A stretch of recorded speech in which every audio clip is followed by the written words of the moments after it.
돼서 나 교수님 뭐 하시는 방송에 잠깐 나가서 이야기를 하다가 인연이 돼서 이렇게 여기까지 뭐 갑작스럽게 오게 됐습니다.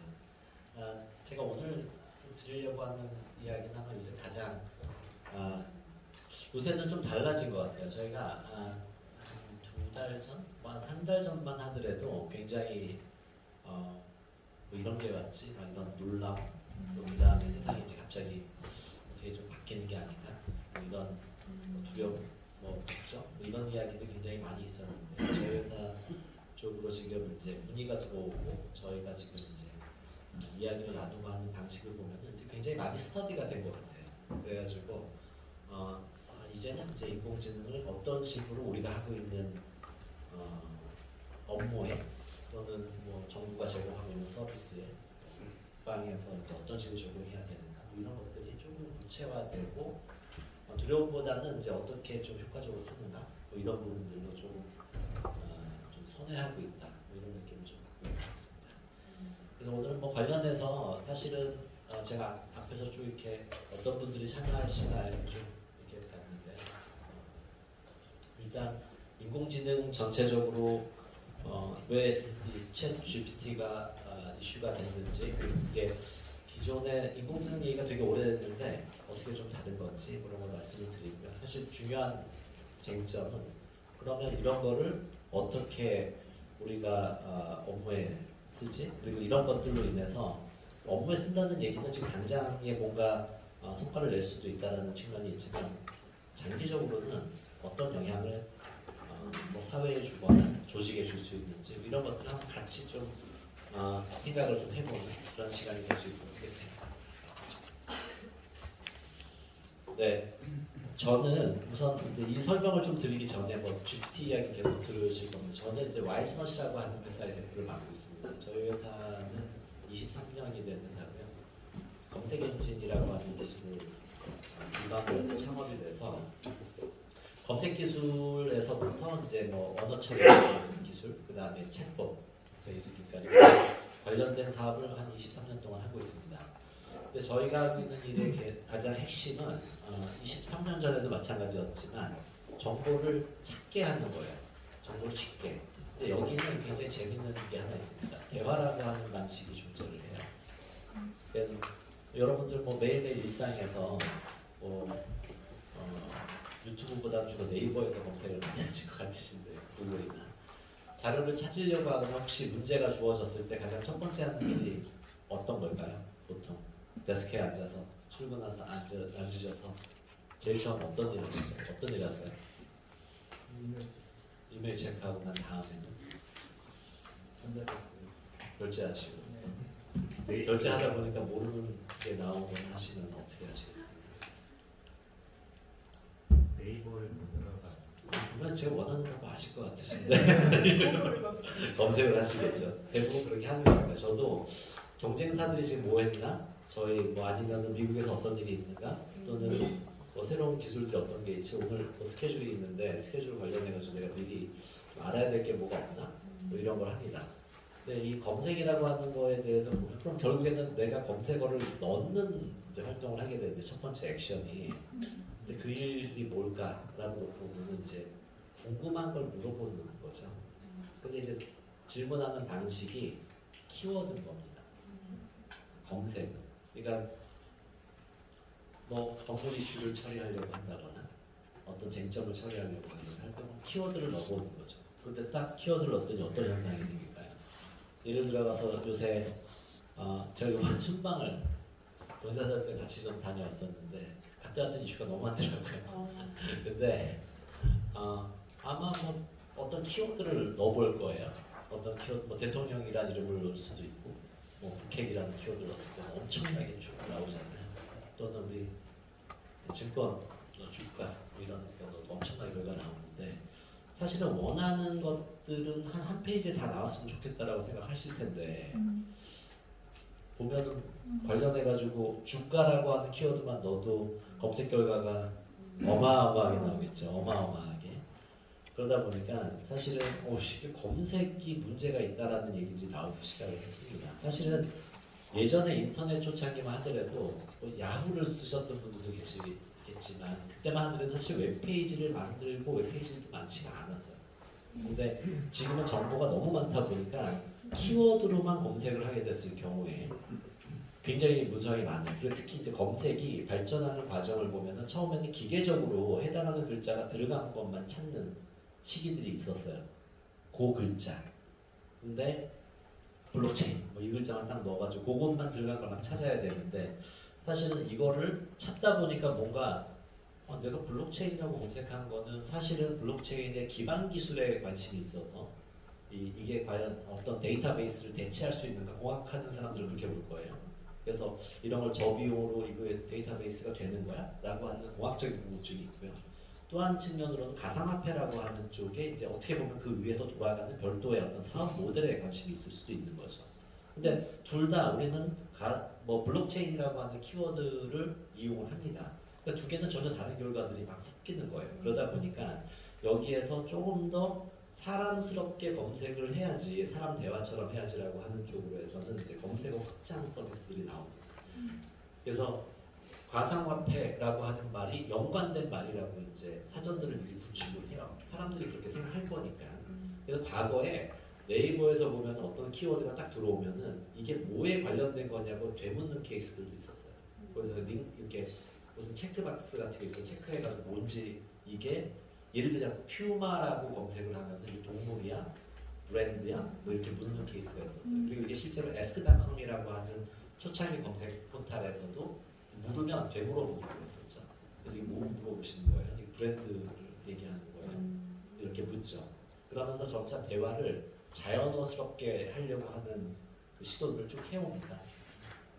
뭐 뒤에 얘기가 되겠지만 결국에는 이런 맥락 속에서 이제 시작된 것들, 그러니까 인간이 뭔가 묻고 데이터를 얻는 과정에서부터 이제 시작이 돼서 사실은 이 GPT가 다 아시겠지만 이 GPT의 뒤에서 잠깐 설명드리겠지만 중요한 알고리즘이 파운데이션 모델이라고 하고 이게 아주 이 언어 처리 모델에 관련되어 있는 알고리즘이에요. 그러다 보니까 사실은 이런 대화 기법들의 발전 과정들 속에서 나온 기술입니다.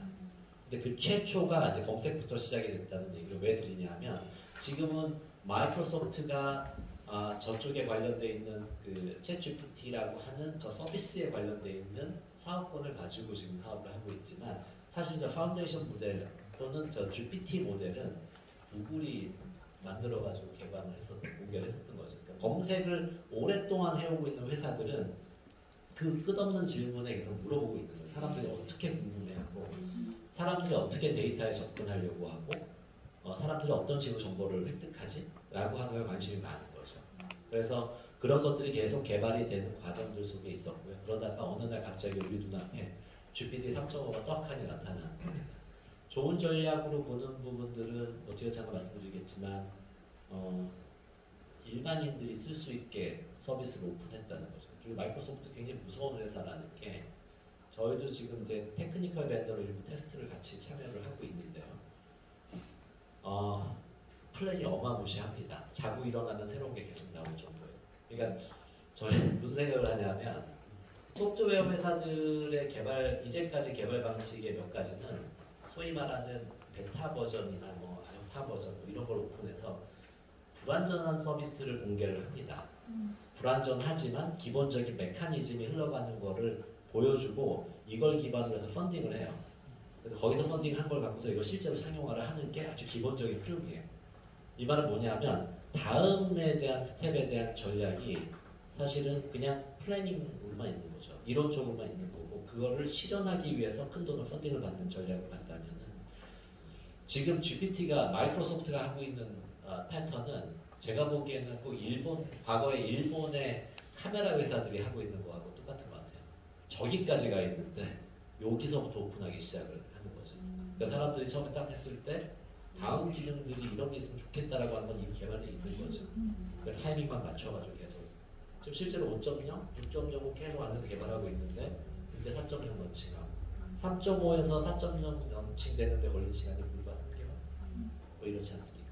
그러니까 참 보면서 역시 마이크로소프트다. 저는 그런 생각. 역시 B2B 사업을 했었고 비즈니스에서 이런 부분이 대단하다고 생각합니다. 좀 앞에 배경을 좀 말씀드린 거고요. 우선은 GPT 용어는 다 아실 거예요. 워낙 많이 들어서 여기서 근데 핵심적인 말은 저기죠. 이 제너레이티브입니다. 저 말에 집중을 하셔야 될 거고, 뭐 프리트레인드나 트랜스포머는 저 기본적인 알고리즘이 이제 트랜스포머 알고리즘에서 돌아가는 하는 이야기고요. 뭐 저거는 다 머신러닝을 기초로 합니다. 그래서 프리트레인드라고 하는 쪽에 표현들이 있는 거고, 근데 방점은 제너레이티브입니다. 만들어내는 쪽인데, 그래서 자연어 처리를 앞에서 말씀드린 게 사실 자연어 처리의 과정이거든요. 키워드에서 연관어를 확대하고 옛날에 아마 혹시 기억하실지 모르겠지만 우리나라에서는 엠파스라는 검색 포탈이 있었는데 그때만 해도 자연어로 검색한다고 해서 이렇게 세상에서 키가 제일 큰 사람은 누구? 뭐 이렇게 물어보면은 세상이라고 하는 키워드를 가져오고 키라는 걸 가져오고 큰이라고 하는 이 세 개의 단어를 뽑아내가지고 뭐 걸리고 그렇게 대답을 하기도 하고 뭐 이렇게 했던 적이 있어요. 근데 이게 점차 언어 처리에 있어서 자연어 처리라고 하는 쪽으로, 그러니까 기계에 물어볼 때 조금 사람스럽게 물어보려고 하는 시도를 하게 되고요. 그럼 똑같은 얘기는 기계는 사람스럽게 이해를 해서 그 답을 찾아줘야 되는 것들이 이제 반대로 생기게 되는 거죠. 그래서 이 두 가지가 이제 맞물려서 가게 됩니다. 근데 여기서는 이 알고리즘이 이제 파운데이션 모델로 트랜스포머 알고리즘에 근거를 하고 있고, 이거는 엄청나게 큰 데이터를 기반으로 해서 트레이닝을 합니다. 그리고 언어 모델입니다. 근본적으로. 이게 되게 재밌는 게 이 알고리즘 자체가 언어 모델이라고 이제 이야기를 하고 있는 게 지금 대화형으로 해서 우리한테 다가오고 있어서 그렇게 되고, 이게 아마 여러분들이 경험해보고 있는 모델 중에 하나는 아마 지금 그림 그려주는 달리2는 다른 알고리즘을 하고 있는 거죠. 근데 GPT는 대화예요. 그러다 보니까 가능한 부분이 문장을 만들어내거나 그 다음에 문서를 이해하거나 그 다음에 프로그램 코딩도 가능한 이유는 프로그램 코딩이 코딩을 해보신 분이 계시면 아시겠지만 이게 논리적으로 이게 로직을 쭉 쓰는 구성입니다. 문법이 존재를 합니다. 신텍스가 존재를 하고요. 거기를 이용해서 글을 쓰는 거랑 똑같아요. 이게 이러면 어떻게 반응해라. 이거 글자는 토큰을 어떤 식으로 잘라서 집어넣어라. 데이터를 가져오고 난 다음에 뭘 어떻게 읽은 다음에 이 조건이 충족하면은 어떤 처리를 해라. 이런 게 딱 문장으로 쭉 나오거든요. 그러다 보니까 저 알고리즘을 활용해서 프로그램 코드도 생성하게 되는 뭐 이런 형태의 서비스를 해주게 됩니다. 네, 저런 개념으로서의 이제 개념으로 시작하고 이제 우리한테 갑작스럽게 나타나는 것 같지만 사실은 굉장히 오랫동안 많은 것들이 이제 축적돼 오면서 이제 GPT가 저희에게 다가온 부분을 좀 보시면 좋을 것 같습니다. 지금 뭐 CNN이나 전에 RNN, 뭐 GAN, 뭐 이런 것들은 다 저거예요. 알고리즘인데 사람들이 그러니까 어떤 식의 알고리즘들이냐면 사람들이 생각을 하는 게 뉴런과 시냅스의 관계 속에서 이해한다라고 하는 방식을 요거를 데이터베이스 영역, 시스템 안에 영역으로 다 집어넣은 거예요. 똑같이 사람의 뇌구조가 아마 이럴 거야 라고 해서 막 설계를 하고 데이터를 이렇게 흘러가게 하고 저렇게 흘러가게 하고 하면은 사람처럼 이 시스템이 뭔가를 할 거야 라고 하는 것들에 대한 알고리즘들입니다. 그래서 저 알고리즘을 가져다가 이제 데이터를 부어놓고 실제로 어떤 식으로 아까 말씀드린 것처럼 우리가 질문하는 자연어를 어떤 식으로 이해하고 또 어떤 식으로 답변하게끔 하는가를 이제 가리키는 방식이에요. 근데 요 이전까지 이 트랜스포머 이전까지 단계들은 자연어 처리 쪽으로 따지게 되면은 요 16년 알파고에 이르기까지는 대부분은 그 이해하는 쪽이에요. 우리의 인풋을 기계가 이해하는, 우리가 사람식으로 표현하는 것들에 대해서 저 시스템이 이해하는 쪽에 관련된 알고리즘들이고요. 그래서 조시기에 이제 딥러닝이나 이런 이야기들이 나오면서 데이터를 엄청나게 트레이닝 시키고 트레이닝 시키면서 이들이 이런 거죠. 데이터를 계속 보다 보면서 사람들이 패턴을 알게 되는 거예요. 어린아이들하고 똑같아요. 저 시기는 아이들한테 사과를 딱 쥐어주면 아이들이 이제 입에 가져가서 본능적으로 막 입에 물어보고 먹어보기도 해요. 그러면 사람한테 이게 어떻게 기억이 되냐면 이게 쪼개기 시작해요. 특성을 보는데 동그랗고 빨갛고 이런 먹을 수 있는 거야.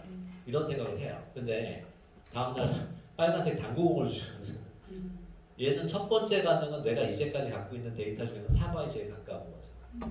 근데 먹을 때 이게 안 돼. 먹을 수 없는 거야. 근데 동그랗고 그러니까 특성은 똑같이 구별되면서 이건 먹을 수 없는 거라고 하면 또 다른 데이터가 생긴 거예요. 그러면 이제는 뭐 토마토를 준다고 이러면 자꾸 이게 구별이 되고 비슷한 것들은 이제 클러스터링을 하기 시작을 해요. 묶어주기 시작하고. 그래서 이런 경험이 계속 생기다 보면은 전혀 새로운 거를 딱 줬을 때 아이가 이걸 먹을 수 있을까 먹을 수 없을까를 판단하기 시작을 하는 거죠. 그렇게 뭔가를 우리가 자극을 주거나 바깥에서 인풋이 생겼을 때 그것을 사람들이 쪼개서 바라보는 분류해서 바라보는 뭐 이런 과정들을 이제 시스템에다 옮겨놓은 식입니다. 그리고 저게 정확도가 올라가려고 하면 결국에 데이터를 엄청나게 밀어넣어야겠죠. 엄청나게 밀어넣다 보면은 저 시스템에서 뭔가 변별력이라고 하는 것들이 이제 생기게 되는 거예요. 그래서 이미지를 보여주던 이게 뭐 고양이처럼 생긴 걸 보여주던 호랑이하고 고양이를 보여줬는데 처음에는 뭐 비슷하게 생겼다라고 해서 고양이과 고양이 목 이렇게 해가지고 나중에 호랑이, 고양이 이렇게 이 특성을 나눠주듯이 변별력이 더 많이 생기는 거예요. 데이터가 좋아지면 좋아질수록. 그러니까 저게 이제 막 더 가르치다 보면 사람보다 더 뛰어날 수 있다라고 이야기하는 것이죠. 몇 가지는 사람들의 경험은 살아서 결국 전달될 수 있는 거는 우리는 내가 평생 살아가지고 내가 갖고 있는 지식이나 난리지를 축적해서 책 한 권이나 책 두 권으로 전달할 수가 있겠지만 사실은 그 경험은 선택된 경험들일 거고 정제된 경험들이잖아요. 저 시스템들은 그냥 무작위를 집어넣을 수가 있게 되는 거죠. 그러다 보면 어떤 일이 벌어지냐면 우리가 가지고 인간들이 가지고 있는 오감이라는 게 있잖아요. 우리가 데이터를 인풋받는 센서의 종류의 제한이 있거든요. 우리는 색깔도 빨주노초 파란보만 보잖아요. 그러니까 색깔을 아무리 인풋을 해봐야 우리가 변별할 수 있는 거는 그 자외선과 적외선 사이에 있는 뭐 이것밖에 없죠.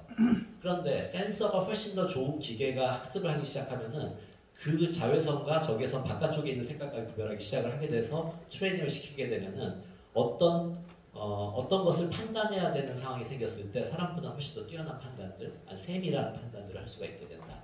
뭐 이런 부분을 얘기하게 됩니다. 이런 이론적인 이론을 가지고 이야기하는 게 뭐 과거에는 왓슨이라고 IBM 왓슨 기억하실지 모르겠는데 온콜로지 같은 데서 암 진단하거나 할 때 사람의 눈이나 우리가 변별할 수 있는 것과는 다른 차원으로 이런 색깔들을 변별해내고 이게 암일 가능성이 높다라고 진단해냈었던 케이스들입니다.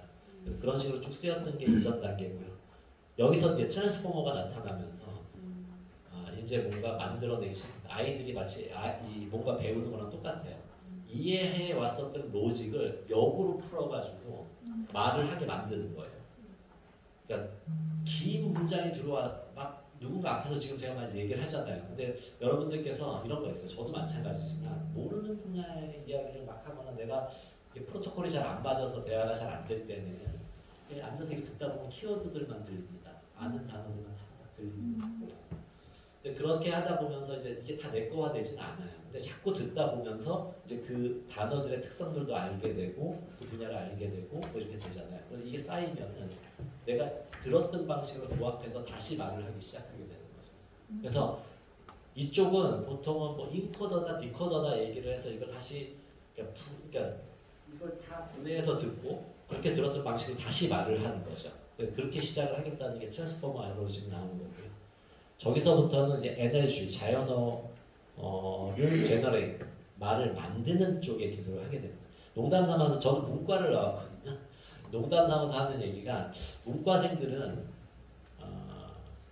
그러니까 이과생들은 이만큼 책을 주면 한 줄로 요약을 되게 잘하고 문과생들 한 줄을 주면 한 100페이지 써낸다고 얘기하는 것처럼 NLG는 좀 그런 쪽입니다. 저걸 갖고 여러 가지 가정을 가지고 스토리를 만들어내고요. 그거는 사실은 사람들 같은 경우에는 같은 데이터를 줬지만 이제 내가 갖고 있는 생각이나 사상을 가지고 스토리를 여러 가지로 쪼개서 이렇게 표현하듯이 지금 GPT가 가만히 보면 그래서 hallucination 이제 거짓말한다 다른 얘기를 그럴싸하게 만들어낸다 이런 이야기 하잖아요. 별 의도 없어요. 저기는 그냥 여러 가지 케이스 아까 말씀드린 것처럼 GPT니까 사실은 사람은 이런 게 있잖아요. 내가 좋아하는 관점 또는 내가 동의할 만한 견해라고 하는 쪽에 조금 바이어스되는 경향이 있어요.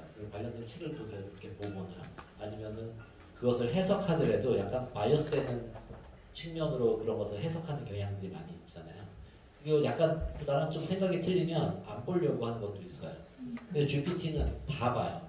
그냥 우리가 밀어넣으니까 학습을 다 시키고 막 하게 되니까 저런 상황이 생기는데 그러다 보니까 이야기를 끊임없이 지어내는 거죠. 네, 이야기를 끊임없이 지어내고 조금 전에 물어본 거랑 내가 그 말을 약간 바꿔서 다시 물어보거나 뭐 이런 것도 관점이 바뀌어서 나오기도 해요. 자기 관점은 아니고 자기가 봤을 때 말을 만들어내는 이야기꾼스럽게 이야기를 만들어내는 알고리즘을 가지고 그 당시에 가장 내가 그럴싸하게 만들 수 있는 로직으로 다시 생산해내는 뭐 이런 쪽을 합니다. 그래서 관련해가지고 22년까지 계속적으로 이제 새로운 이제 알고리즘들이 계속 나오고 있는 이런 상황입니다. 지금의 단계는 GPT-3 후에 지금 국내에서나 이제 여러 나라에서 관련된 이제 알고리즘들이 이제 계속 나오고 있고 발표가 되고 있습니다. 근데 언뜻 보셔도 아시겠지만 이게 약간 중국 여기 뭐 중국 회사들 바이두나 알리바바나 화웨이나 이런 사람들이 주로 이제 막 관련된 쪽을 하거나 또는 대부분 미국 회사들이 합니다. 왜 그럴까라고 생각하면 너무나 당연한 게 첫 번째로는 데이터가 많아요. 데이터가 이미 너무너무 많아서 사실은 또 하나는 우리나라보다는 개인정보보호법이나 저작권법 등의 이슈에서 좀 자유롭기 때문에 훨씬 더 자유롭게 데이터를 쓸 수가 있고 실험적인 걸 많이 할 수가 있습니다. 그러다 보니까 당연히 훨씬 더 이렇게 자유자재로 저런 알고리즘을 개발하기가 좀 수월하다고 하죠. 다행스럽게 국내에서는 이제 네이버가 하이퍼 클로버라고 해서 GPT 알고리즘을 쓰는 건 아니고요. 저기도 뭐 소위 초거대 AI라고 해서 데이터를 엄청난 양의 한글 데이터를 가지고 있습니다. 데이터를 기반으로 해서 뭐 인공지능 사실 검색을 하겠다라고 처음에 시작을 했었던 거고요. 저걸 이제 대화형으로 전환해서 더 디벨롭하겠다. 왜냐하면은 처음에는 그룹사에서 반대를 많이 뭐 이런 거 왜 하냐고 막 반대가 있었는데 어쨌거나 하고 나니까 지금 뭐 GPT 이슈가 나오니까 잘했다 소리를 나중에 듣고 있다고 하더라고요. 제가 뭐 개발하고 있는 사람은 잘 아는데 근데 이제 원래는 지금 4월달, 5월달에 저희 오픈하겠다라고 하고 있는데 지금 공개를 좀 못하고 있는데요. 왜 그러냐고 좀 물으니까 그 저작권하고 개인정보 보호 이슈 때문에 좀 그런 부분이 있더라고요. 저게 사실은 저기 학습을 시킨 데이터가 학습을 시키고 있는 데이터 자체가 누군가 만들어낸 데이터잖아요. 특히 언어 모델이기 때문에 뭐 누군가 이야기를 했거나 누군가 글을 썼거나 이런 데이터들이 많이 있습니다. 그리고 또 뭐 책에 있는 내용으로 학습시켰거나 뭐 아시겠지만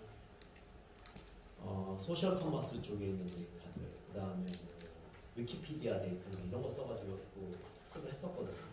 그러다 보니까 그 GPT도요. 그러다 보니까 사실은 저게 사용화된 목적으로 서비스가 공식적으로 되고 돈을 벌고 막 이런 일이 벌어졌을 때는 저작권 이슈가 생길 거라고 다들 예상하고 있습니다. 다수 준비를 하고 미국만 하더라도 이제 타이밍 보면서 언제 하지 이러고 있는 상황이고 국내에서는 비슷한 케이스를 아마 여러분들 뭐 기억하실지 모르겠지만 이루다라고 하는 서비스가 있었죠.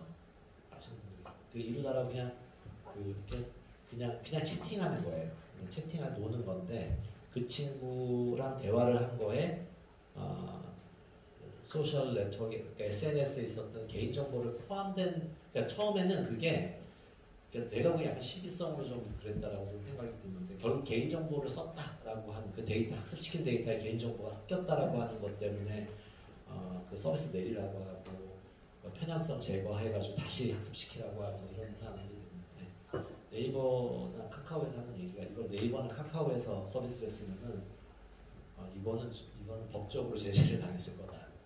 사회적인 책임 문제도 있고 뭐 공분을 살 수도 있었고 왜냐면 그게 뭐 약간은 편향적인 측면에 있어서 뭐 그런 그럼 네이버는 되게 이런 편향성을 가지고 있었던 거야? 정치적으로 중립이 아니었던 거야? 뭐 이런 식으로 갈 수가 있어서 다만 그게 작은 회사가 이제 펀딩 받아서 했던 거라서 그나마 약간 해프닝처럼 끝났지만 인공지능 법률 관련돼서 지금 과기부나 이런 데서 이제 인공지능 법제관리단이나 이런 것들을 만들어서 인공지능이 활용되는 거에 따라서 저작권법은 어떻게 해야 되고 개인정보는 어떻게 해야 되고 하는 것들을 이제 법제화하는 그 법률을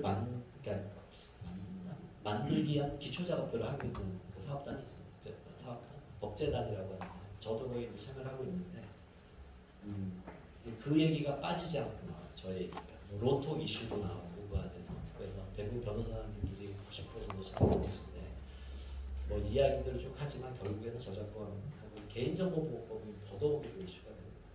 그래서 저게 이제 한 단계를 넘어서 가려고 하면은 이제 그 부분에 대해서 조금 뭔가 조금 우리나라도 약간 스트릭한데 이거를 산업의 발전 측면에서는 조금 다르게 좀 적용할 수 있도록 해야 되지 않는가라는 자꾸 근거를 만들어서 제시는 하고 있어요. 왜 그러냐면 지금 인공지능 기술에서 정말 각 분야의 리더 기업들은 한국이 아니에요. 다 중국, 미국 다 이쪽에 심지어 뭐 헬스케어는 일본에도 저희가 안 쫓아갈 정도 수준인데 거기에 가장 큰 기본이 이제 데이터를 활용하는 거에 있어서의 어떤 자율도가 떨어진다라고 하는 게 크죠. 중국 같은 경우에는 교수님 잘 아시겠지만 안면인식 기술은 따라잡을 수가 없죠. 거기서 활용된 데이터로 따지게 되면 정확도가 있는 우리나라에서 사실은 알체라나 뭐 몇몇 회사들이 이제 관련해가지고 한다고 하지만 누가 봐도 알지만 학습 데이터 양을 따지면 100배 이상, 1000배 이상, 10,000배 이상 차이가 나는데 정확도가 이렇게 얘기하면 비교가 될 수가 없지 않나요? 이게 안타까운 현실이에요. 국내에도 그런 걸 막 자유자재로 쓸 수 있도록 하면 자유자재까지는 어렵지만 그래도 지금 우리나라가 택하고 있는 아직까지 논의 중입니다. 대보이랑 저작권이랑 논의 중이지만 여전히 스트릭하다 생각을 하고 있습니다. 물론 이제 개인정보의 보호나 저작권자의 어떤 권리보호 측면에서는 중요하죠. 우리나라 이게 좀 전체적으로 좀 생각을 필요한 것 같아요. 우리나라 입장에서 이제 미래 산업을 반도체로만 볼 거냐, 아니면 소프트웨어나 플랫폼을 볼 거냐에 따라서 이게 사실은 이제 산업보호 측면에서 좀 고려를 해줘야 된다고 생각합니다.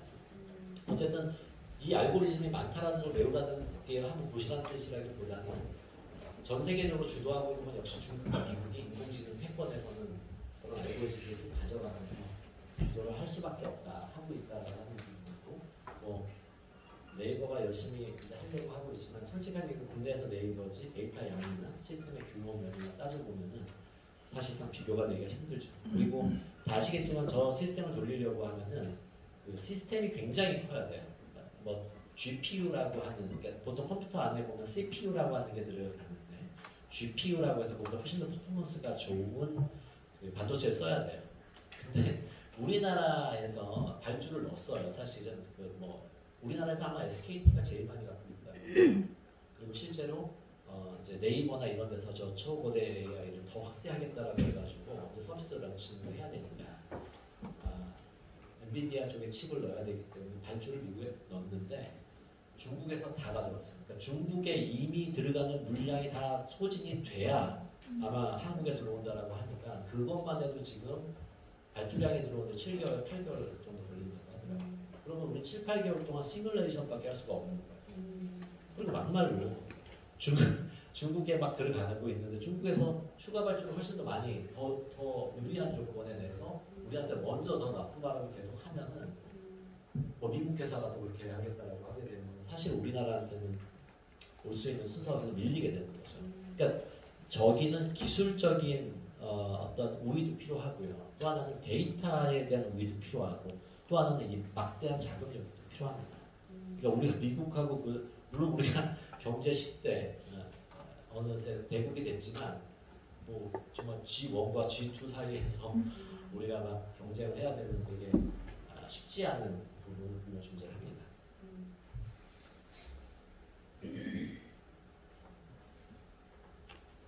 네, 그래서 뭐 좀 이제 너무 큰 얘기로 좀 갔는데 뭐 기술적인 뭐 얘기를 좀 들어와서 보면은 이쪽 앞에서 말씀드린 이제 한동안은 다 이해하는 인공지능 쪽 이야기들을 간단히 했는데 이쪽 측면들은 이제 말하는 인공지능. 근데 이쪽에서 보면 람다나 아니면은 지금 코GPT 우리나라 인공지능을 만든다는 거, 뭐 트랜스포머 저런 것들이 쭉 쓰여지 부분은 있는데요.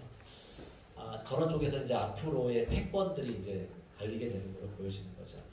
저는 사실 뭐 많은 사람들이 얘기를 하더라고요. 마이크로소프트하고 구글의 싸움 뭐 이런 얘기 하는데 둘 중에 하나가 살아남는 그림으로 갈지 아니면 영역을 나눠서 갈지 이런 생각을 좀 합니다. 근데 어쨌든 둘은 현재 기술 경쟁은 저 알고리즘을 누가 훨씬 더 잘 구현하는가라고 하는 쪽에 다 집중이 되긴 합니다. 근데 사업 포지셔닝은 좀 다른 것 같긴 해요. 일단 좀 나눠서 보시면 이쪽은 자연어가 들어가는 인풋 쪽이고 저쪽은 생성 쪽의 모델. 앞에서 쭉 말씀드렸네요. 근데 이제 뭐 어쨌든 기술은 그런 식이 됐는데 그러면 이제 좀 이제 우리의 현실로 좀 돌아와서 그럼 저거 갖고 뭘 할 거냐 이제 이런 얘기들이 나오고 있죠. 사실 처음 나왔을 때 많은 얘기들이 있었어요. 한 달 걸려서 한 달 걸려야 나오는 보고서가 GPT를 썼더니 불과 2시간 만에 나왔다. 뭐 이런 이야기입니다. 지금 뭐 하나하나 보시면 아시겠지만 5시간 소요업무가 1분 안에 끝났다. 그 다음에 효율성이 엄청나게 올라갔다. 그 다음에 여기는 중간은 디자인 이미지 쪽에 달리 같은 케이스인데 여기는 미드전이라고 하는 서비스를 지금 제공해주고 있는 벤처 스타트업인데 거기서 이제 저는 그래픽적인 작업들을 잘하고 사실 저런 거 작업 맡기려고 하면은 엄청났죠. 비용도 그렇고 저런 거 서비스를 이제 만들어내는 알고리즘도 나오고요. 끝에는 지난번에 교수님도 얘기하셨는데 네, 7일 걸려가지고 책 한 권이 나오는 이제 세상인 거죠. 아마 GPT한테 질문을 프롬프트를 잘 한 거겠죠. 질문을 잘 하고 아마 작가의 의도대로 질문들을 계속 해 나가면서 아마 기승전결이라고 하는 맥락 하에서 질문을 던지고 책으로 아마 출간을 했을 겁니다. 그래서 이제 이런 것들이 나왔는데 여기서 보면은 일단 효율성은 빨라지겠다. 이런 생각 좀 드실 거예요. 그리고 제가 이제 디지털 플랫폼 정보위원회라는 데서 제가 활동을 좀 하는데 최근 들어가지고 어떤 이슈들을 하고 있냐면 온 나라라고 공무원들이 쓰고 있는 전자결제 시스템이 하나 있습니다. 그게 그 안에 있는 데이터 중에 공개 가능한 데이터들만 좀 추려내고 있어요. 근데 공개 가능한 게 뭐가 있을까? 민원은 어려울 것 같아요. 개인정보 들어가 있으니까 누구 걸 어떻게 처리했다. 마스킹해서 뺀다? 그것도 좀 애매하고 그렇다면 제일 만만한 게 뭘까? 주로 홍보 문구, 기사 예를 들어서 정부가 뭘 했다 이런 거 먼저 공개가 되니까 근데 그 기사를 작성을 하잖아요. 그러니까 기사들을 쭉 모아보고 홍보성, 홍보 기사들을 쭉 빼보고 그 다음에 무슨 취임사 그 다음에 이제 내부 안내 이런 것들을 가지고 조금은 개인정보가 배제되어 있는 데이터들만 쭉 뽑아가지고 얘를 갖고서 초거대 AI로 좀 돌려서 문서 작성을 그 알고리즘 하에 해보려고 하는 것들을 표시를 이번 달부터 아마 시작을 합니다. 그래서 윤석열 대통령도 항상 이야기하지만 행정혁신 같은 거, 작은 공무원 조직 이런 거 얘기할 때 이런 것들 문서를 만들고 이런 어떤 행정업무 처리하고 민원업무 처리하는 사람 해외에 붙어가지고 이렇게 하는 게 효율이 있구나. 그래서 좀 관심 있게 보고 있는 것들이 이제 저런 것들에서 이제 업무의 자동화라고 하는 부분들을 이야기를 하게 되죠.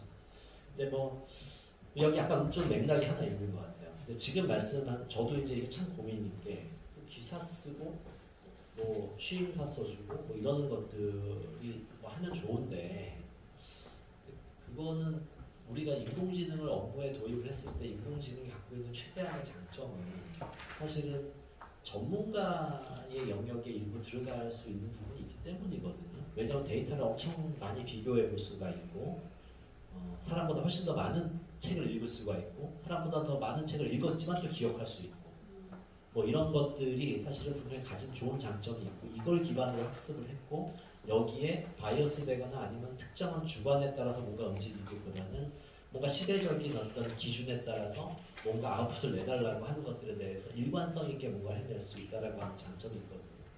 근데 이런 부분의 특성이나 장점을 잘 살려주려고 하면은 사실은 전문가 분야에 좀 적용이 되는 게 맞는데 사실 그쪽은 다 빼고 어떻게 보면은 그냥 약간 제너럴한 부분 쪽에 이게 막 들어간다? 이거는 조금 애매하지 않을까라고 좀 생각이 좀 들긴 합니다. 그러니까 근데 그 이유가 뭐냐? 그거는 이제 학습 데이터의 문제였던 거죠. 그게 예를 들자면은 저작권의 이슈가 또 걸려 있고 또 개인 정보가 들어가 있는 데이터이기 때문에 이게 두 개가 끊임없이 물리는 거예요. 인공지능의 산업이 커지려고 하면은 데이터가 있어야 되는데 그 데이터에 대한 사용성이나 사용권이나 소유권이나 이런 문제들이 도대체 어떻게 되는가 라고 하는 게 사실은 계속적으로 이슈가 되는 거죠. 그래서 솔직한 얘기로 저런 수준의 인공지능을 하고 있는 거는 100을 할 수 있는데 10 정도 하고 있는, 그러니까 이미 현재 기술이 100을 할 수 있는데 10만 쓰는 참 안타까운 상황입니다. 이쪽 사업을 하고 있는 사람 입장에서 굉장히 안타까운 거죠. 그래서 일단은 현재는 저런 것 때문에 뭔가 세상을 바꿀 만한 것이 나왔다라고 사람들이 이야기하는 거죠. 일단 저희는 그래서 요새는 조금 앞에서 말씀드린 것처럼 처음에 GPT가 막 나왔을 때 막 저게 뭐 다 바뀔 수 있지 않겠어요? 이거 옛날과 다르게 제가 처음에 한국에 알파고가 나오고 난 다음에 우리나라가 유난히 난리였어요. 다른 나라보다 한국이 유난히 난리였었고 인공지능이라고 하는 걸 뭔가 해야 되지 않아? 이러는 상황이 됐었고 막바로 IBM이 이제 왓슨을 국내에 막 프로모션하고 과천대병원이 막 먼저 오컬러지 도입해가지고 막 브랜드 띄우고 막 이러면서 인공지능 이렇게 하던 시기가 6년 전, 7년 전 날렸던 것 같아요. 은행들이 콜센터에 막 챗봇 있겠다라고 해가지고 막 그 IBM 불러서 BMT 하고 뭐 이렇게 했던 시기입니다. 마이크로소프트도 뭐 루이스라고 하는 엔진을 또 갖고 들어와가지고 하고 이러던 시기가 있었는데요. 그때는 인공지능이 뭐든지 다 할 수 있을 거라고 그때도 똑같이 얘기했어요. 사람보다 훨씬 더 똑똑하게 할 수 있어요. 증권사에서 막 투자 시뮬레이션, 캔쇼, 인공지능 알고리즘이 다 이런 것들 다 하고 있고요. 사람보다 훨씬 나아요. NBA 나와도 월스트리트에서 더 이상 취업을 못한대요. 이런 얘기 막 나오고 하던 때죠.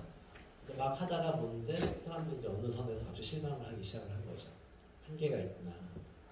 그리고 또 하나는 IBM이나 이게 사실 외국계 기술 회사들의 특성은 틀만 만들어주는 회사들이거든요. 틀만. 데이터는 당신네들이 집어넣고 알고리즘의 구성이나 학습을 시키는 거는 전적으로 당신네한테 달려있어요. 라고 하죠. 어린아이를 맡기고 잘 키우는 거는 너네 능력이야. 딱 이렇게 얘기하는 거 똑같은 것 같아요. 그래서 막상 도입을 했는데 문제는 우리가 저것을 운용할 수 있는 캠프가 안 되는 것 같습니다. 이제 그런 시기가 지나고 이제 다시 챗봇이나 이런 것들이 이제 일반화돼갔던 시간들이 있었고 지금 실제로 굉장히 많은 곳들에 챗봇들이 적용들이 되고 또 실패들도 많이 했어요. 은행만 하더라도 저희가 신한은행의 챗봇 서비스를 하고 있습니다. 앱에서. 근데 뭐 우리은행도 하고 있고요. 국민은행도 하고 있고 하나은행도 합니다. 근데 잘 못 느끼잖아요. 잘 못 느끼죠. 왜일까? 앞에 잘 안 되나요? 그리고 막 저는 이제 그쪽 업을 하고 있기 때문에 좀 아는데 엄청 바뀌었어요. 이 업체 들어와서 개판 치고 나가고 저 업체 들어와서 개판 치고 나가고 뭐 이런 거죠. 뭐 이러면서 이도저도 안 되고 뭐 자동화도 잘 안 되고 골치도 썼고 근데 여기 왜 그런 이슈가 생겼었냐면 이 학습을 시키는 소프트웨어의 특성은 도입하는 쪽에서도 얘를 트레이닝 시키거나 운용할 수 있는 힘을 갖춰야 돼요. 이제 그런 것들이 갖춰지지 않고 이게 그냥 무슨 소프트웨어니까 소프트웨어 사듯이만 산 거죠. 그래서 이제 그런 것들이 사실은 결국에는 우리가 직원을 뽑아가지고요. 직원을 뽑아가지고 가르치지 않고서 일 잘하라고 하는 거랑 똑같은 거예요. 아니면 잘못 가르쳐놓고 왜 일 못하냐고 하는 거랑 똑같은 사람들이 생긴 거죠. 근데 왜 GPT에 열광하게 됐는가? 안 가르쳐줬는데 얘기를 합니다. 우리는 얘를 가르친 적이 없는데 얘가 말을 하니까 너무 신기한 거죠. 그래서 사실은 그런 것들이 이제 오면서 처음에는 이걸 적용해야지라고 합니다. 근데 이제 알게 됐어요. 얘가 떠벌리는 기술을 갖고 있는 아이인 거죠.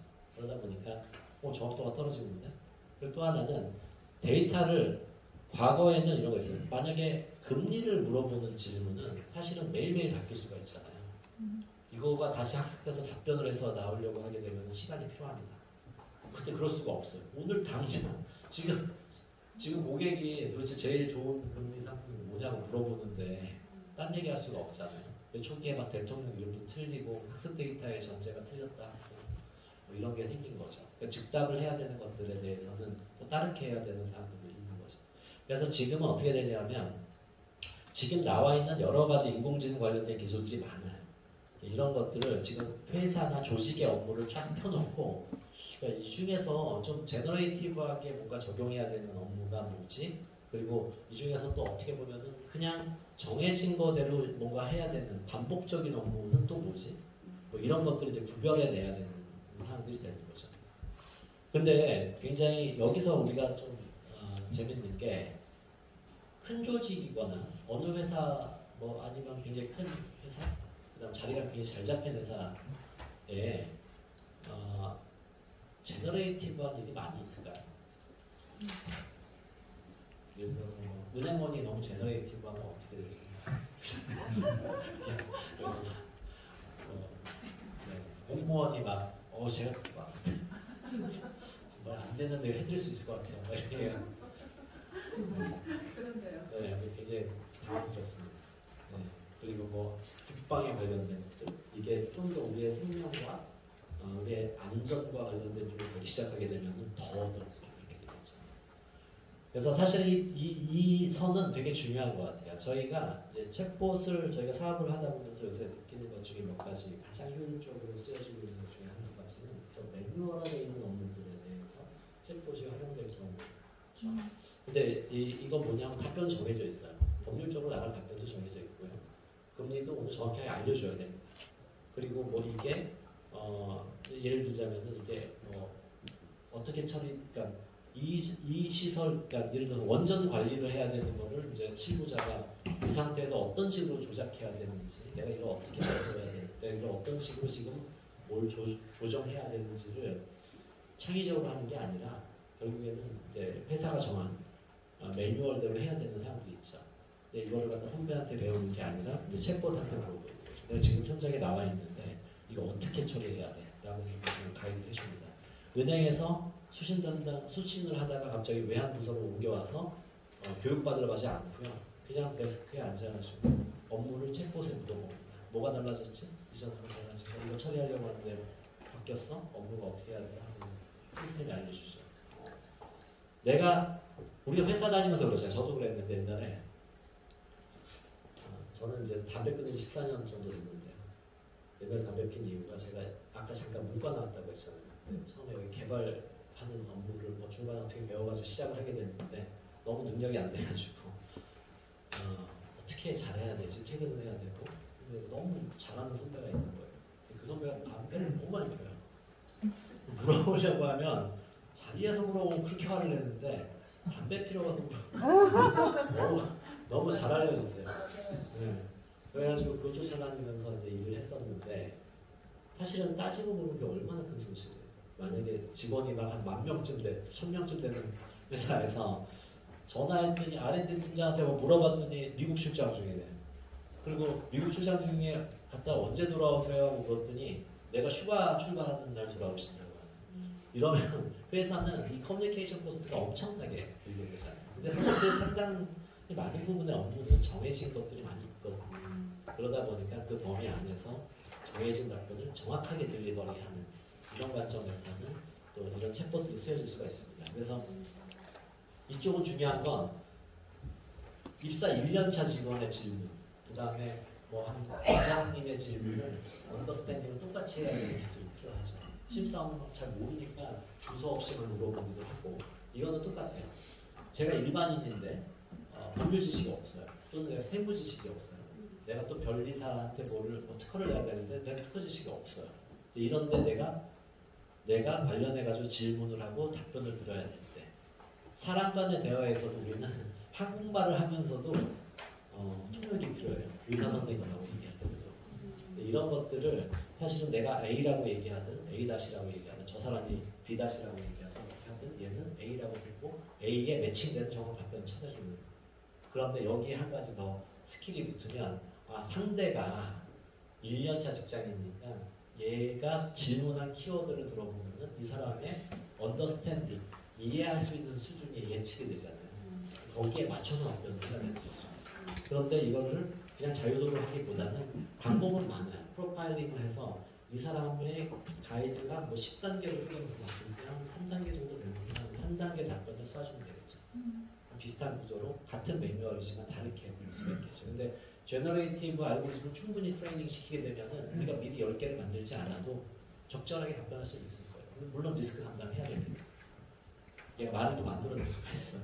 그러니까 이거는 조절해서 이렇게 쭉 배치를 해놓고 나서 뭐 일부는 어떤 식으로, 일부는 제너레이티브한 알고리즘을, 일부는 뭐 로봇 어드바이저를 뭐 이런 식으로 적절하게 배치를 해가지고 우리 조직의 인공지능의 어떤 구조를 설계해서 가져가겠다라고 하는 어떤 전략, 뭐 전술 이런 것들을 해야죠. 그래서 적재적소에 이런 말은 필요한 것 같아요. 그러니까 이건 없어져야 될 것 같아요. 최근 들어가시니까 옛날에는 챗봇 얘기를 하거나 인공지능, 뭐 RPA 뭐 이런 이야기를 하러 막 가면은 설명하는데 너무 오래 걸려요. 이게 왜 필요한지. 막 해외 사례, 그래서 뭐가 좋아졌고 이런 걸 엄청나게 오랫동안 설명해야 되고, 근데 그분이 그래도 IT를 하신 분이에요. 근데 이분은 또 회장님한테 가서 그거를 해야 되는 거죠. 막 말도 잘 안 들리시는 분한테 그렇게 이제 해야 되는 상황이 되니까 되게 난해하죠. 그분들은 한 가지만 물어볼 거예요. 그래서 얼마 세이브할 수 있는데, 이익이 얼마? 이거만 물어보시겠죠. 근데 지금은 GPT가 나온 이후로는 그런 질문은 없습니다. 오히려 이제 위에서 탑다운 내려오죠. 우리는 뭐 해? 우리는 왜 안 해? 이렇게 물어보시는 거죠. 그러다 보니까 그거를 그럼 GPT만 도입하면 다 돼요 라고 할 수가 없는 거예요. 안 돼요. 왜냐하면 다 된다고 했다가 GPT는요 지금 도입하면은 돈이 많이 듭니다. 아시겠지만 이게 질문을 던지는 게 다 돈이고요. 답변이 생성되는 게 다 돈입니다. 마이크로소프트나 마이크로소프트 돈을 다 내야 되는 거예요.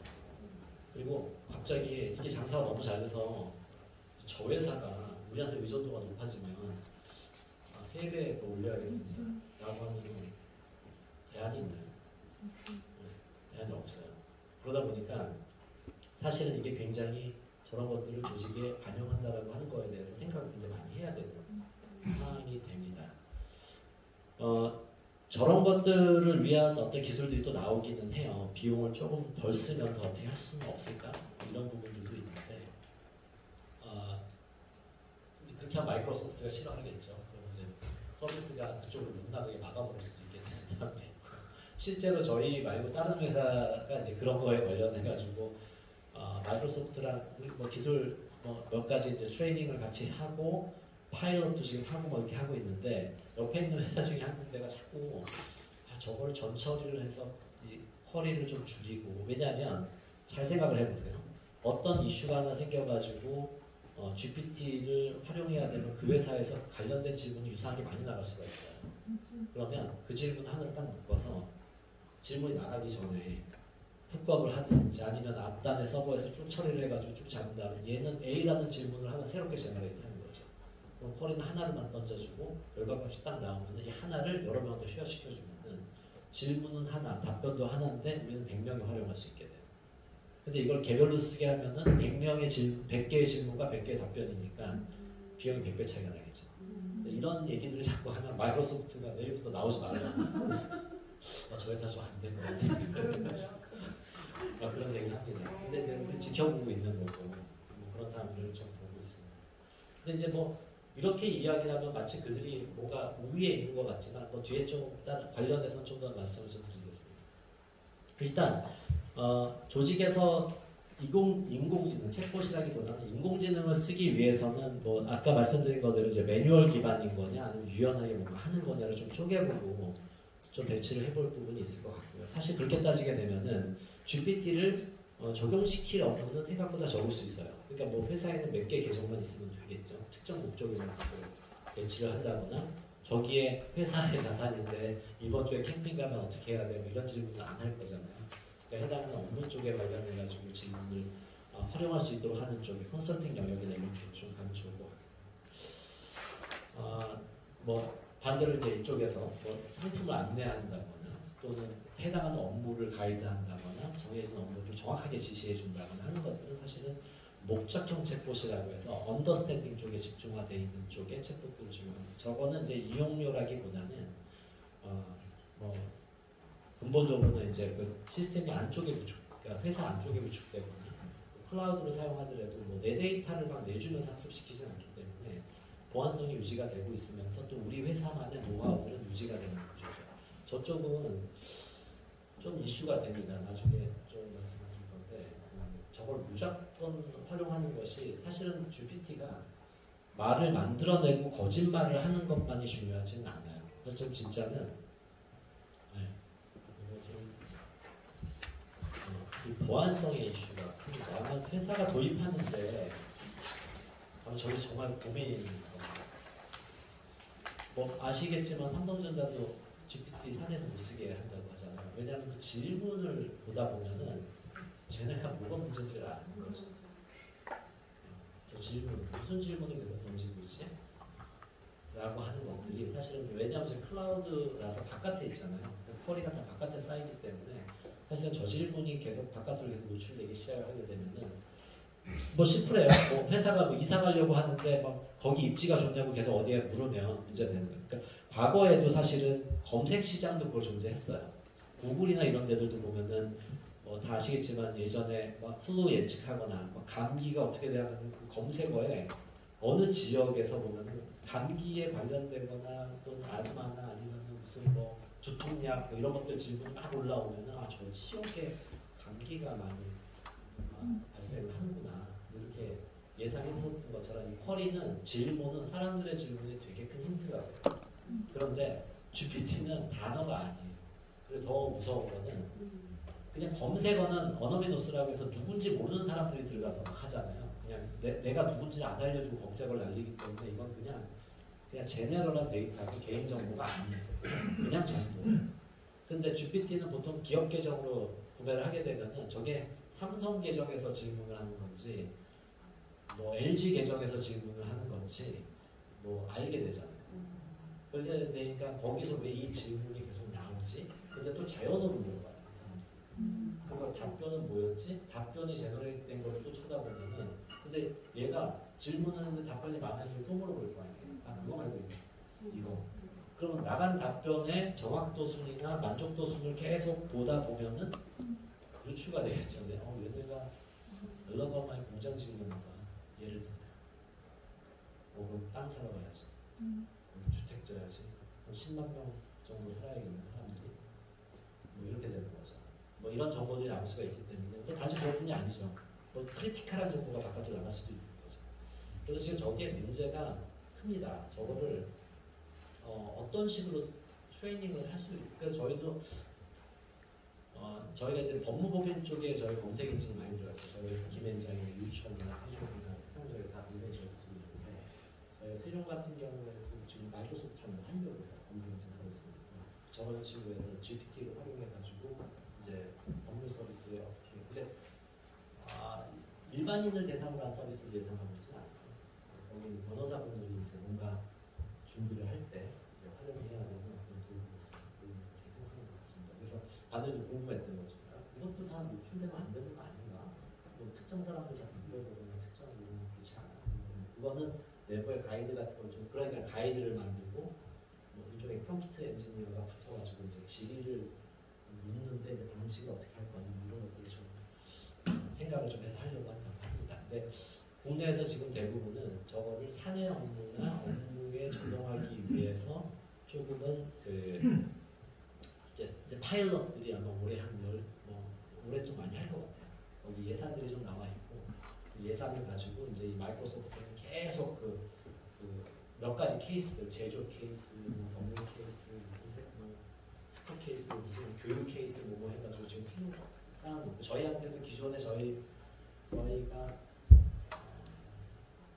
검색 시장에서는 저희가 국내 마케션 60% 정도만 했고 챗봇도 저희 제일 많이 하고 있으니까 너네 고객 중에서 이거 파일럿 할 때 있으면 소개해달라고 할 정도예요. 자기네도 서비가 있다. 그래서 이제 일정 기간 동안 해보고 결과물 보고 해보자 해서 자기네들도 이제 도메인의 영역을 넓히려고 지금 준비를 하고 있습니다. 근데 저희는 좀 지켜봐야 된다고 봐요. 왜냐면 좋은 결과를 내기 위한 어떤 튜닝이나 또는 요새 플러그인이라고 해가지고 이제 막 거기에 여러 가지 붙일 수 있게 해요.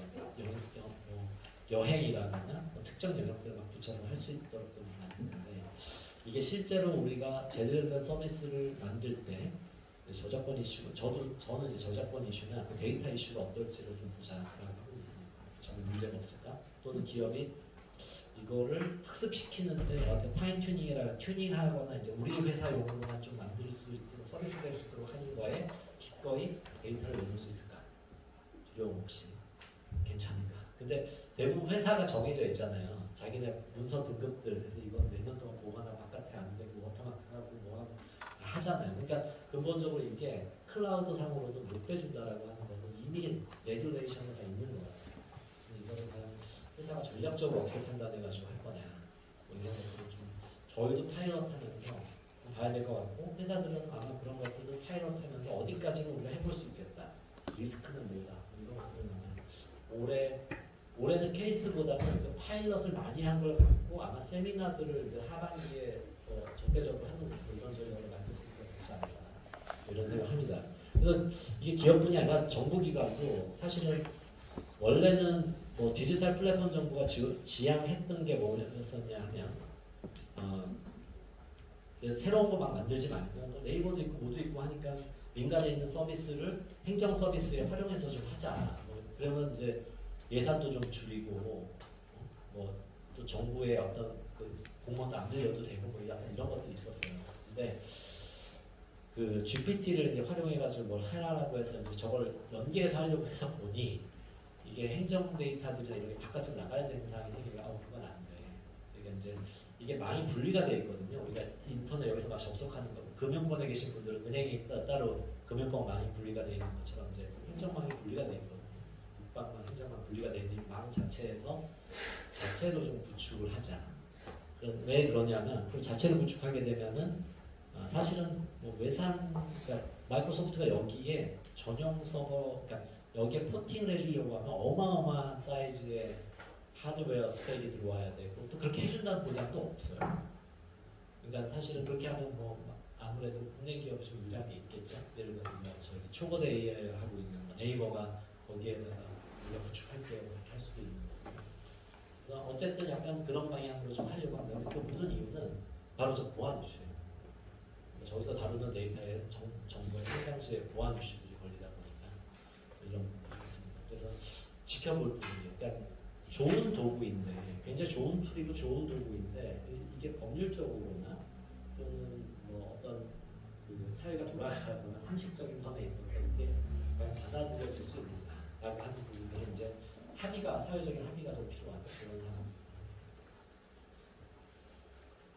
그래서 그리고 또 하나는 앞에서 말씀드린 것처럼 엄청난 양의 서버와 시스템이 필요하다는 거죠. 앞에 말씀드린 것처럼 지금 우리는 하고 싶어도 우리한테 아직 서버를 안 주고 있다. 한국에 안 들어오고 있다. 이건 참 나중에 그래서 이 반도체 전쟁도 막 나오고 우리나라에서 지금 반도체 AI 반도체 이슈가 자꾸 나오고 하는 이유 중에 하나가 저것도 그런 것 같아요. 저런 게 결국에는 우리나라는 메모리 반도체만 하니까 프로세스 쪽에 관련해 가지고는 사실 우리 기술이 없으니까 뭐 GPU를 안 주면은 뭐 아무리 아이디어가 있고 뭘 하려고 해도 예산을 투입하려고 해도 안 주면 예를 들어서 한국이 저거 다 사다가 어마어마한 국방 시스템을 만들려고 해. 예를 들자면 인공지능을 넣어가지고 드론 다 뜨고 이 인공지능을 계산하고 이런 거로 막 로켓 발사하고 미사일 발사할 수 있다. 막 그러서 막 막강한 군사력을 만들려고 해라고 하면은 주겠습니까 저희한테?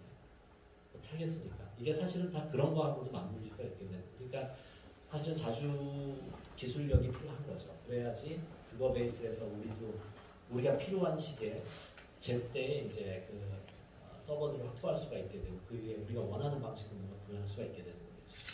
그래서 이게 너무너무 큰 돈들이 쓰여지고 있는 그 저쪽 그 어떤 인프라를 만드는 것도 굉장히 큰 허들이고요. 그 말은 또 뭐냐면 ROI가 잘 안 나올 수 있다는 거죠. 성과는 되게 좋은데 저 ROI를 증명할 수 있는 타임이 언제지? 그리고 현재로서는 클라우드로밖에 서비스할 수 없는 이유는 특정 기업에만 맞춤형으로 해가지고 ROI가 증명이 안 되니까 일단 투자를 해서 크게 만들어 놓고 이것을 공유하면서 써야 된다라고 할 수밖에 없는 상황입니다. 근데 말씀드린 것처럼 저 어마어마한 시스템에서 공유를 할 수 있는 데이터를 올리고 또는 저기 알고리즘을 얻는다는 것은 회사의 비즈니스 로직을 얻는 거거든요. 이런 엄청난 노하우를 저기에 과감하게 올릴 수 있을까? 삼성전자가 뭐 반도체 생산하는 그 로직을 저 위에 올릴 수 있을까? 어느 회사가 과연 우리만의 그 노하우를 올릴 수 있을까? 이거 거의 쉽지 않은 상황이지 않을까 생각을 해보죠. 근데 그 마지막 문제는 이제 거짓점 어떻게 말하는 이런 시술이 거기서 제공하는 정보 자체를 신뢰할 수 있는 게 아닌가 이런 문제들이 여러 개 있습니다. 그래서 저는 그런 생각을 해요. 그럼에도 불구하고 저게 나와 있고요. 이미 저 기술들은 뭐 대부분은 이미 산업에 미국이나 중국 같은 데서는 이미 저 산업에 다 적용들이 이미 돼가고 있는 상황들입니다. 우리나라는 이제 그런 관점에서 어떻게 보면은 이제 받아들여서 우리 산업도 뭔가 디벨롭을 해야 되는 이런 상황들이 되는 거예요. 사실 저는 소프트웨어를 하고 있는 회사의 대표 입장에서는 막 우리나라 이번에 과기부나 이런 쪽에서 보면은 반도체 투자하고 막 이런 걸 보면은 조금 소프트웨어에 조금 제조인데 뭐 저는 그런 생각을 하는 것도 사실입니다. 앞에서 말씀드린 것처럼 이게 관련된 기술의 저변까지 확보가 안 되면은 아무리 우리가 딴 거를 디벨롭을 해도 이게 그냥 뭔가 더 좋고 나쁘고의 문제가 아니라 국가의 생존이나 경쟁력에 이게 막 맞물리는 이슈가 되다 보니까 그 저변들까지 확보가 되지 않으면 굉장히 어렵겠구나라는 생각을 좀 하게 됐습니다. 근데 앞으로 뭘 할 거냐? 근데 한 가지예요. 아직까지는 이 얘기하면은 아주 정말 공학을 막 전공하신 분들 입장에서 또는 이런 반도체 하시거나 이런 분들 막 말도 안 되는 이런 얘기 하지만 제가 생각하는 건 옛날에는 컴퓨터 한 대가 건물만 했잖아요. 그래서 지금은 막 그 정도 성능이 핸드폰에서 돌아가는 수준이니까 지금은 저런 큰 시스템 자체가 경량화되는 쪽의 기술 개발들이 좀 생겨야 되지 않을까. 알고리즘적으로는 지금 뭐 알파카나 새로 나오는 인공지능 알고리즘은 적은 서버에서 좀 적은 컴퓨터 용량에서 돌아갈 수 있도록 하는 기술들도 나오고 있습니다. 근데 그게 돼야 뭐 기업이 자체적으로 도입을 하는, 부분적으로는 그 클라우드를 안 쓰고 프라이빗 클라우드를 구축한다거나 내부 시스템을 구축한다거나 하는 거가 좀 자유자재로 좀 돼야 사실은 좀 산업이 좀 더 활성화되지 않을까라는 생각을 하고, 다만 또 많은 저런 경량화 이슈들이 좀 처리가 되면은 아마 인공지능으로 변하는 미래는 엄청나게 빨라질 거라고 좀 보고 있습니다. 그래서 한국에서도 여기 어느 부분들이 많이 좀 개발이 되고 있는 상황이고요. 사업적으로는 좀 이런 생각합니다. 지금 저렇게 기술들이 나와 있는 거가 모르겠습니다. 여러분들은 지금 회사에서 어느 정도의 위치를 가지고 계시고 또 리드하고 계신 분들의 입장에서는 내 과거의 경험을 놓고 보면은 이 변화라고 하는 것들의 수준이 그냥 그럴까? 라고 생각하실지 모르겠지만 저는 저 분야는 5년 뒤 정도 생각을 하게 됐을 때는 정말 딴판이 될 거라고 봅니다. 왜냐하면 또 근본적으로 다 아시겠지만 한국에 사람이 없어요. 사람도 없고 이 상태로 계속 가게 되면은 지금 초등학교 1학년은 28만 명.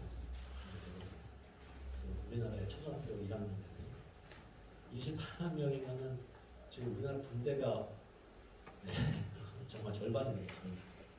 여기 남아 따져보고 군대가 사람 따져보고 나중 국방부 어려운 상황이죠. 그런데 저런 것들이 유지가 되고 가려고 하면은 사실은 생산성, 우리나라의 총생산이 유지되려고 하면은 한 사람이 정말 일당백이 돼야 되는데 일당백이 되려고 하면은 그게 어떻게 사람이 발품 팔고 그래가지고 그걸 유지할 수가 있겠습니까? 그리고 하루아침에 갑자기 바뀐다고 해서 우리나라에 있는 것도 아니고 결국에는 저 분야로는 갈 수밖에 없는 상황이 기업을 운영하는 사람 입장에서 단순히 이익을 높이기 위해서 이런 문제가 아니라 선택의 여지가 없는 상황이 우리 눈앞에 올 거라고 보고 있습니다. 그래서 관련된 쪽에 대한 기술들이 이미 나와 있는 것들에 대해서도 공부를 이끌고 계신 분들께서 관심을 가져주시고, 그래서 저게 다른 나라 얘기, 다른 분야의 이야기라고 생각하시기보다는 여러분들께서 하시고 있는 사업이나 분야에 이런 기술이 들어가고 잘 유지가 돼야 이 나라가 발전도 하지만 또 사회가 또 유지가 되는 거기 때문에 생각을 좀 유지해 주시면 좋지 않을까 합니다. 저는 여기까지 준비를 했고요. 인공지능에 대해서 여러 가지 두려움도 있고 또 한편으로 기대도 있으시다고 봅니다. 이거는 기대하고 두려워하고 귀찮아하고 머리 아파하고 하는 문제가 아니라 우리가 직원을 채용해야 되는 거와 마찬가지라고 기업을 하는 사람들 교수님 이면서 제가 너무나 필수적인 거라고 생각하시는 그런 시간이었습니다. 감사합니다. 질문 드려도 됩니까? 네네. 예, 두 가지 질문을 좀 드리고 싶은데요. 첫 번째는 이 저작권 이슈가 좀 있을 거라고 말씀을 해주셨는데요. AI가 제공해 주는 거가 결국 상업적 이용이라는 측면 때문에 결국 저작권 이슈가 좀 있을 것 같은데 그 말씀은 출처 표기의 문제에 가까운 건가요? 아니면 창작성의 문제에 가까운 건지가 약간 좀 궁금하고요. 그것과 또 연관이 되어서 아까 또 이제 뭐 제너럴한 영역이냐 아니면 제너레이티브한 영역이냐를 나눠서 설계를 잘해야지 또 어떤 목적에 부합하는 AI를 활용한 검색이든 뭐든 결과물이 나올 거라는 말씀을 하셨는데 그러면 이런 인공지능을 이용해서 뭐 창출해낸 그런 결과물이 어떤 문제가 생긴다. 예컨대 뭐 자율주행 자동차 등이 문제가 생긴다고 하면 결과적으로는 설계자가 책임을 질 수밖에 없다는 생각을 하고 계십니다. 두 가지가 좀. 네, 첫 번째에 대해서는 이게 사실은 우리가 그 출처를 명기하고 하면은 이제 저작권법 상으로는 뭐 논문 쓸 때도 마찬가지고요. 문제가 안 되죠 그런 부분들은. 근데 이게 잘 보시면 아시지만 GPT는 그러니까 일종의 큐레이션을 해요. 그러니까 어떤 질문에 대해서 관점처럼 해가지고 내용을 자기 이야기처럼 만들어내는 사항들이 있잖아요. 근데 거기 출처가 안 나옵니다 지금 보면. 그렇기 때문에 또 하나는 애매한 거예요. 예를 들어서 이순신 장군에 대해서 어떻게 생각하냐고 물었을 때 우리가 어느 해전에 있었고 그 역사적인 사실들을 근거로 해서 쓰죠. 근데 그게 어느 책에 다 표시가 돼 있었던 부분들도 있는 거예요. 뭐 주를 달고 해를 달고 뭐 이런 것들을 좀 달아서 이제 표현을 해줘야 되는데 지금 GPT가 그렇게 안 돼 있어요. 그리고 또 하나는 그렇게 집어넣어가지고 큐레이션을 했을 경우에 여기는 질문의 방법이 좀 바뀌어야 되는 게 어떤 관점에서 우리가 책을 쓸 때 보면은 줄을 달고 해를 달고 하는 거는 어떤 관점으로 쓴다라고 하는 게 반영이 다 돼 있잖아요. 근데 지금 GPT는 그런 부분에 대한 고려가 그 서비스의 모양이 갖춰져 있지 않기 때문에 이거에 대해서 이제 수를 왜 거냐면 분명히 내 스토리가 참조가 된 거야. 근데 표기가 안 돼 있어. 근데 이쪽에서도 할 말은 읽어서 참조는 했는데 내용을 그대로 따오지 않았어. 전체 흐름이 틀리잖아. 또 얘기를 할 수가 있게 되는 거 반박을. 그러니까 이게 계속 논란의 여지가 될 수밖에 없는 상황이 있고요. 그거는 그런 가이드라인이 나와야 되잖아요. 했으면은 최소한 이 GPT가 참조한 그거는 다 밑에다 밝혀라. 인용까지는 안 되더라도, 그러니까 인용 부호가 다 붙은 영역은 안 돼도 최소한 GPT가 산출해내는 거에 대해서는 뭐 앞뒤에 커버 페이지에서 얘가 참조했었던 데이터가 뭐 책이 뭐가 어떤 거였다 정도는 밝혀라거나 뭐 이런 합의가 있어야 되는데 아직은 그게 시작도 안 된다는 거예요. 결과물만 봤을 때는 이거를 어떤 차원에서 해야 되는가라고 하는 부분. 그 부분도 논의가 돼야 된다고 좀 있었습니다. 두 번째가 그리고 결국 어떤 결과물에서 법적인 책임을 져야 될 이슈가 네, 맞아요. 그래서 전에도 보면 자율주행 시에 사고가 났을 경우에는 카메이커가 책임져야 되는 거냐, 아니면 인공지능을 제공하고 있는 왜냐면 플랫폼은 또 딴 데가 가져갈 수 있거든요. 그럼 플랫폼 사용자가 가져가야 되는 거냐, 뭐 이런 것도 지금 좀 해주고. 그리고 사실은 또 이게 내 잘못이 아니라 상황이 잘못됐을 수도 있거든요. 상황이 잘못되는 예를 들자면 뭐가 갑작스럽게 무너졌다거나 뭐 케이스가 너무 많을 수가 있어요.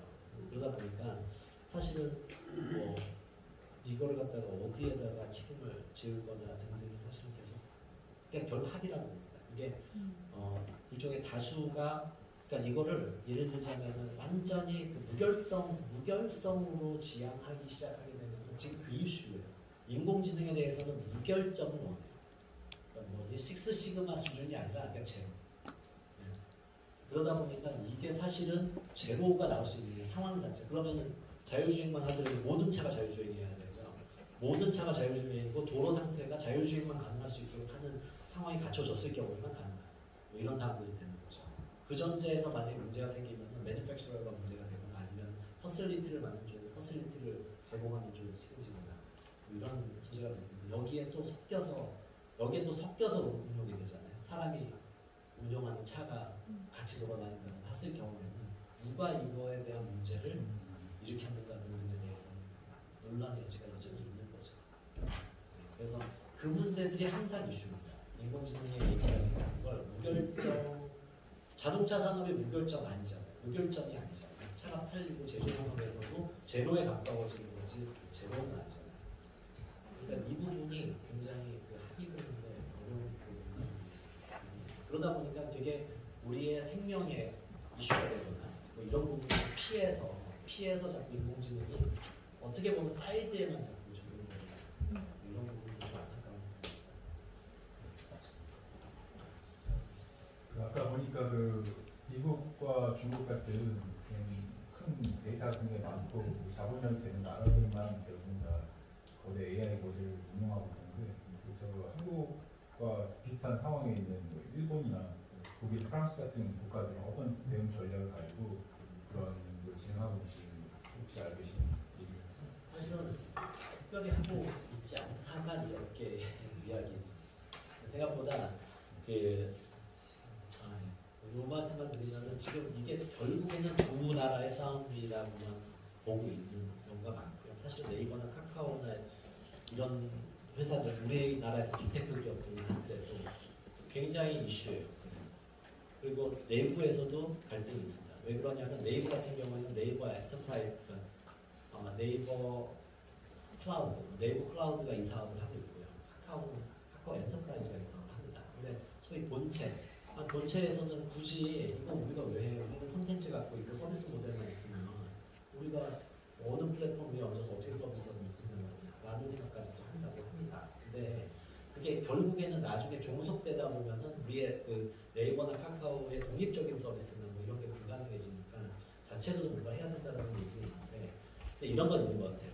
큰 데이터를 기반으로 해서 정확도가 높은 서비스가 갈 수밖에 없는 뭐 헬스케어 분야 예를 들자면 뭐 이런 분야들에 대해서는 안타깝지만 뭐 주도할 것 같아요. 그럼 우리나라나 아니면 일본은 비교적 헬스케어 쪽을 하려고 하는 구조고요. 버티컬로 한 영역이나 이런 쪽으로 좀 집중하려고 한다고 합니다. 제가 보면서. 근데 제너럴하게는 결국에는 뭐 업계에서의 얘기는 미국하고 중국 패권 싸움이라고 합니다. 이 분야는 그럴 수밖에 없다. 자본력이나 데이터. 근데 저희는 이제 해야 되는 일은 이제 그런 상황 속에서 어떤 버티컬들을 잘 만들어서 그 위에서는 서비스들을 만들어내고 우리나라스럽게 뭐 우리나라 규모에 맞게 또는 우리나라 사람들이 잘하는 방식으로 그 속에서 이제 특화된 서비스를 잘 만들어내고 하는 방향도 이런 거를 산업을 잘 육성해야 된다라고 주장하시는 분들이 있습니다. 저도 약간 그런 측면이에요. 감사합니다. 그동안 시간을 오버해